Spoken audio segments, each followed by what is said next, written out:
Hello everyone, welcome back to my new channel. तो स्वागत है आप सभी का मेरे चैनल में। तो आज हम लोग एक नई मूवी को देखने वाले हैं। तो मूवी की शुरुआत में हम अलास्का के टाउन को देखते हैं। ये टाउन जहाँ पे एक महीना तक सूरज नहीं निकलता, मगर ऐसा सिर्फ साल में एक महीने तक ही होता है, यानी कि 30 दिनों तक। हर दिन जब सुबह का वक्त आता है तो लोग छुट्टियाँ बनाने के लिए बाहर चले जाते हैं। तो कुछ लोग यहीं पे रहते हैं और इसलिए यहाँ पे लोग इस दिन की तैयारी कर रहे थे। अब यहीं पे एक शख्स रहता है जो कि टाउन से बाहर आता है छानबीन करने के लिए, और फिर उसे कुछ मुँह जलते हुए मोबाइल्स मिलते। पहले तो उसे लगता है कि ये किसी की शरारत है, और उसके बाद फिर वो लोग वापस टाउन आ जाते हैं। उन्हें ये बात नहीं पता होता ही कि इस टाउन के कुत्तों को कोई पकड़ करके बड़ी बेरहमी से मारते जा रहा है। जब ड्राइवर गाड़ी में से तेल लेने के लिए जा रहा था तब वो तेल गाड़ी में से लीक होने लगता है और सड़क पर बहने लगता है। इसीलिए इवन उसे रोक करके फाइन लगा देता है, जो कि ड्राइवर को बिल्कुल भी अच्छी नहीं लगती है। और उसका एक पति भी था और उसकी वाइफ स्टेला थी, जिसे आज इस शहर से निकलना था, और वो अपनी गाड़ी को चलाती है और एयरपोर्ट जा रही होती है। लेकिन तभी उसका एक्सीडेंट हो जाता है। उसकी गाड़ी एक खुदाई करने वाली गाड़ी से जाकर के टकरा जाती है। अब खुशकिस्मती से आयला तो बच जाती है, मगर उसकी गाड़ी का बहुत ही ज़्यादा बुरा हाल हो चुका था। अब वो कॉल करके अपने दोस्त इवन से मदद मांगती है। अब इवन तो नहीं आती था, लेकिन वो अपने साथी दोस्तों को भेज देता है मदद करने के लिए। अब वो जब वहाँ पे आता है तो उसे लेकर के एयरपोर्ट पहुँच जाता है। अब वहाँ पे वो उसे बहुत ही कोशिश करता है पहुँचाने की, लेकिन फिर भी आखिरी जहाज अब उड़ान भर चुका था, और इसलिए इस ट्रेन अब काफ़ी ज़्यादा परेशान हो चुकी थी। इवन कुछ लोग तो अब उसके जगह पे भी जाते हैं छानबीन करने के लिए, और जब वो वहाँ पे जाके देखता है तो वो हैरान हो जाता है, क्योंकि किसी ने बहुत ही ज़्यादा बेरहमी से कुत्तों को मार के उसकी छाती को फाड़ दिया था। और वो कहता है कि ये पहली बार शहर में हो रहा है, क्योंकि शहर में कोई भी ऐसा नहीं है जो कि कुत्तों से इतनी ज़्यादा नफरत को कर रहा हो। और फिर उसकी दादी ये बात को बताती है कि कुछ लोगों की कॉल थी, उनका एक मसला है जिसे सॉल्व करना है। ये सुन करके वो पुलिस इंस्पेक्टर उस जगह में गाड़ी में बैठ करके जाने लगता है।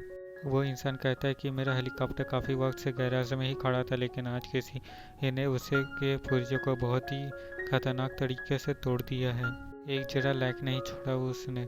पता नहीं ये आखिर किसने किया है। और तभी फिर यहाँ पे एक अनजान समुंदर का जहाज आता है, और फिर हम एक अनजान इंसान को देखते हैं जो वो कि शहर की तरफ जा कर के एक बार में बैठ कर के शराब मांग रहा था, लेकिन वो उसे शराब देने से मना कर देती है और कहती है कि इसलिए क्योंकि शाम में किसी को भी यहाँ पे शराब पीने की इजाज़त नहीं होती है, क्योंकि ये सेहत के लिए बहुत ही ज़्यादा ख़तरनाक होता है, और इसलिए मैं आपको शराब नहीं दे सकती।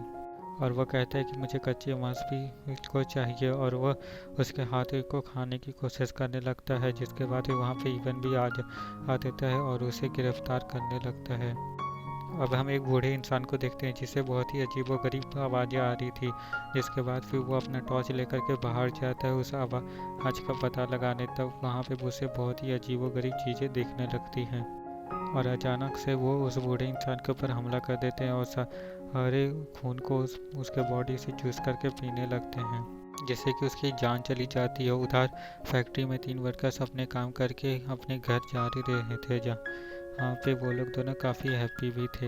लेकिन तभी अचानक से वो खून पीने वाले खतरनाक इंसान वो उनके सामने आ जाते हैं और उनका खून पीने लगते हैं।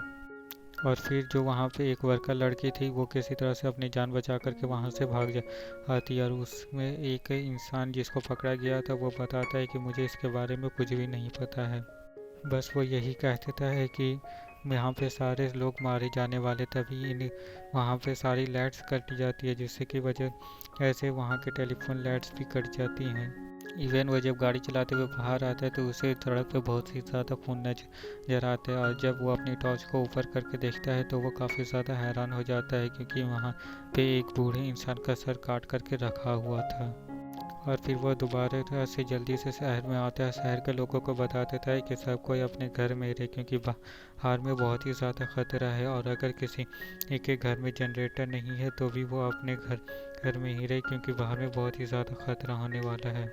अब वहाँ पे वो लोग कार्ड्स को खेल रहे थे, तभी वो जेल वाला इंसान बहुत ही अजीब अजीब बातें करने लगता है, जिससे कि वहाँ पे बैठे एक लड़के को बहुत ही ज़्यादा गुस्सा आ जाता है और वो वहाँ पे रखे एक कार्ड को उठा कर के उसकी तरफ फेंकता है। तभी फिर ये लड़का तभी फिर वो इंसान कहता है कि अरे लड़के, तुमने ये क्या किया, वैसे तुम अच्छा ही किया, ये प्लास्टिक को मेरी तरफ फेंक दिया, तो अब मैं इसी की मदद से जेल को तोड़ करके यहाँ से भाग सकता हूँ। और ये सुन कर के इवन का भाई वहाँ पे भाग देता है ताकि वो प्लास्टिक के टुकड़े को पकड़ सके, लेकिन तभी वो इंसान उसके गले को दबोच लेता है। इतनी ही देर में फिर एला गन उठाती है, उस अजनबी इंसान को कहती है कि तुम उसे छोड़ दो वरना मैं तुम्हें शूट कर सकती हूँ, लेकिन फिर भी वो बूढ़ा इंसान उसे नहीं छोड़ता है और तभी इतनी देर में इवन भी वहाँ पे पहुँच जाता है और फिर वो जेल का दरवाज़ा खोल करके उसे मारता है और हथकड़ियों के साथ उसे सलाखों के पीछे बांध देता है। और तभी फिर ये बूढ़ा इंसान कहता है कि तुम लोगों ने बहुत ही देर कर दी, तुम लोग सब मरने वाले हो, क्योंकि वो यहाँ पे आ चुका है, मौत का खेल अब शुरू होने वाला है। अब शहर में तो पहले ही बहुत ही ज़्यादा डर फैला हुआ था कि शहर में वही खून पीने वाले राक्षस आ चुके थे और वो मॉन्स्टर किसी को भी पकड़ करके उसका खून को पीने लगते थे। इन लोगों को पता चल जाता है कि यहाँ पे जरूर कुछ खूनी आ चुके जो कि अभी का खून पी करके उन्हें मारने वाले, और इसीलिए वो लोग अपनी गाड़ी के साथ दूसरी जगह जाने लगते हैं। लेकिन तभी इन्हें कुछ अजीब सा महसूस होता है, इसीलिए ये लोग दोनों गाड़ी से बाहर आकर के अपनी दूरबीन से कुछ देखने लगते हैं। तभी हाइलो को बहुत ही अजीब सी चीज़ नज़र आती है, जिसे देख कर के वो काफ़ी ज़्यादा घबरा गई थी और वो तुरंत उस लड़के से कहती है कि हमें तुरंत यहाँ से निकल जाना चाहिए, और ये कह कर के वो तुरंत से अपनी गाड़ी में बैठ जाती है यहाँ से वापस घर की ओर निकलने के लिए। लेकिन तभी उनकी गाड़ी के ऊपर एक वैम्पायर आ गया था, वो उसके ऊपर हमला करने लगता है और वो लड़का उसके ऊपर गोलियां चलाता है, लेकिन उस वैम्पायर के ऊपर गोलियों का कोई भी असर नहीं होता है और इसी लिए एला एकदम जोर से ब्रेक मारती है, जिससे कि वो वैम्पायर साइड में जाकर के गिर जाता है। जैसे ही वो लोग शहर के अंदर वापस से आते हैं तब शहर की हालत बहुत ही ख़राब थी, गाड़ियों में आग लगी हुई थी, हर तरफ लाशें बीच खींची हुई थी, क्योंकि वो सारे वैम्पायर वापस से यहाँ पे आकर के लोगों को मारते जा रहे थे। और फिर वो लोग पुलिस स्टेशन से वार्तालाप करने की कोशिश करते हैं और जब ये लोग पुलिस स्टेशन आते हैं तो वहाँ पे कोई भी नहीं था, ना ही उसका भाई, ना ही जेलर, ना ही उसकी दादी, हर तरफ बस खून ही खून पड़ा हुआ था।